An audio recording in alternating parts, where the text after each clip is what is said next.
اصول کافی کی یہ روایت کچھ اس طرح ہے کہ ایک گروہ آیا در خدمت حضور صلی اللہ علیہ وآلہ وسلم، تو انہوں نے سوال کیا، یا رسول اللہ صلی اللہ علیہ وآلہ وسلم، ہم نے دیکھا ایک جماعت آئی، ان میں سے کچھ لوگوں نے کچھ لوگوں کے لیے سجدہ کیا، ہم نے ایسا دیکھا یہ کرتے ہوئے۔ تو محمد مصطفیٰ صلی اللہ علیہ وآلہ وسلم نے جب یہ سنا تو اس کی ممانعت پر انہوں نے فرمایا، کیا فرمایا؟ فَلَا تَفْعَلُوا فَإِنِّي لَوْ كُنْتُ أَمِرًا أَحَدًا أَن يَسْجُدَ لِغَيْرِ اللَّهِ لَأَمَرْتُ الْمَرْأَةَ أَن تَسْجُدَ لِزَوْجِهَا۔ ایسا فعل نہ کرو، پرہیز کرو اس عمل سے کہ اللہ تعالیٰ کے بغیر کسی کو سجدہ نہ کرو۔ بے شک اگر مجھے حکم کرنا ہوتا اللہ کی ذات کے بغیر کسی کو سجدہ کرے تو میں ایک عورت کو کہتا کہ تم اپنے شوہر کے لیے سجدہ کرو۔ چونکہ اس میں لو آیا ہے، یہ مراجع کرام فرمائے، چونکہ اس میں لو ہے، لو دلیل ہے اس بات کی کہ گنجائش نہیں ہے۔ پیغمبر اکرم صلی اللہ علیہ وآلہ وسلم فرماتے ہیں کہ مجھے اگر اجازت ہوتی، اگر گنجائش تھی، اگر حکم پروردگار عالم ہوتا تو میں کہتا، چونکہ نہیں تھا امر ایسا اس لیے میں نے نہیں کیا۔ واضح طور پر اللہ کے بغیر کسی کو سجدہ کرنا حرام ہے، اور اس میں ایک اور مطلب واضح ہوتا ہے، یہ کہ مقام شوہر کتنا بلند ہے، ازدواج زندگی میں زن کو کتنا مطیع ہونا چاہیے، کتنا فرمان بردار ہونا چاہیے اپنی شوہر کے لیے، یہ واضح ہوتا ہے۔ تو اب کچھ لوگ سوال کرتے ہیں، اور سوال کرنا بنتا بھی ہے کیونکہ اس چیز کی ذکر قرآن میں بھی ہے۔ یہ کہتے ہیں کہ اچھا ہمیں یہ بتائیے، اگر آپ کہتے ہیں کہ یہ حرام ہے تو اللہ تعالیٰ نے قرآن میں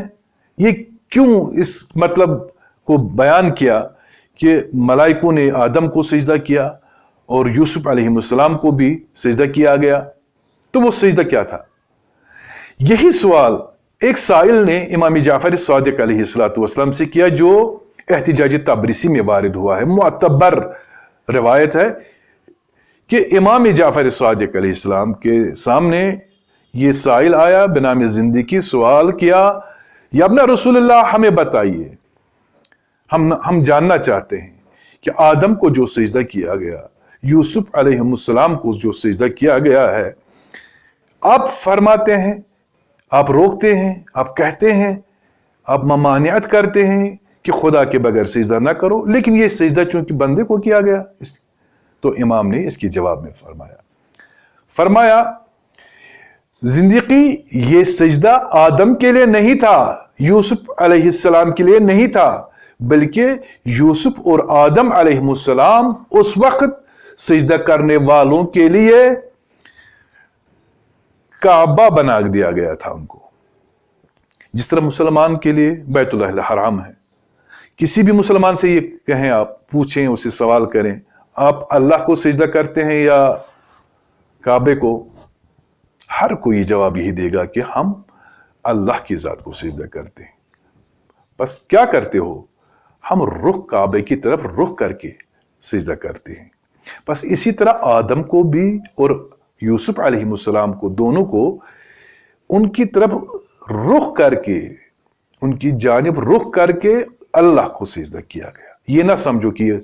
ان دونوں کے لیے سجدہ، یہ اللہ کی ذات کے لیے تھا۔ دوسری چیز، بالفرض ہم یہ کہیں گے کہ ان کے لیے ہی تھا، تو امام فرماتے ہیں اس کے بعد بھی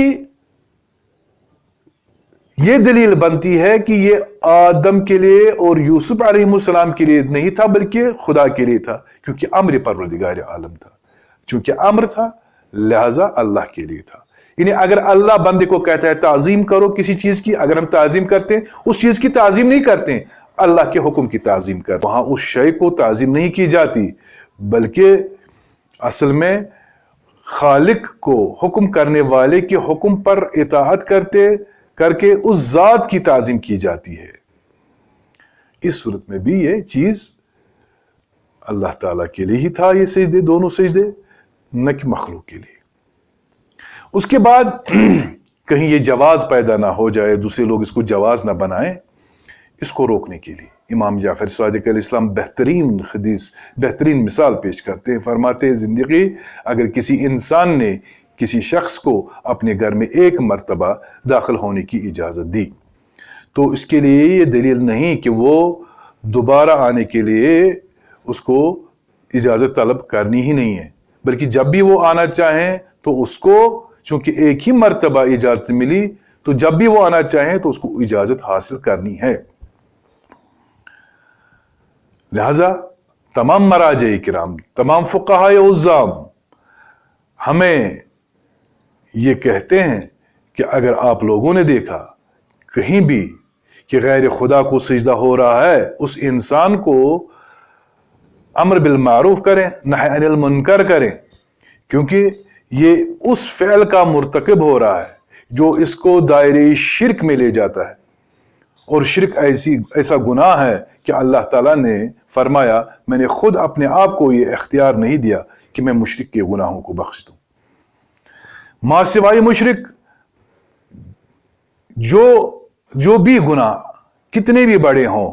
اگر کسی انسان نے کیے ہیں، میں چاہوں تو بخش سکتا ہوں، لیکن مشرک اس کے گناہ کو کبھی میں معاف نہیں کر سکتا۔ لہذا اپنے عمل کے نسبت حساس رہیں، معلومات حاصل کریں، اپنا عقیدہ مستحکم اور مضبوط کریں،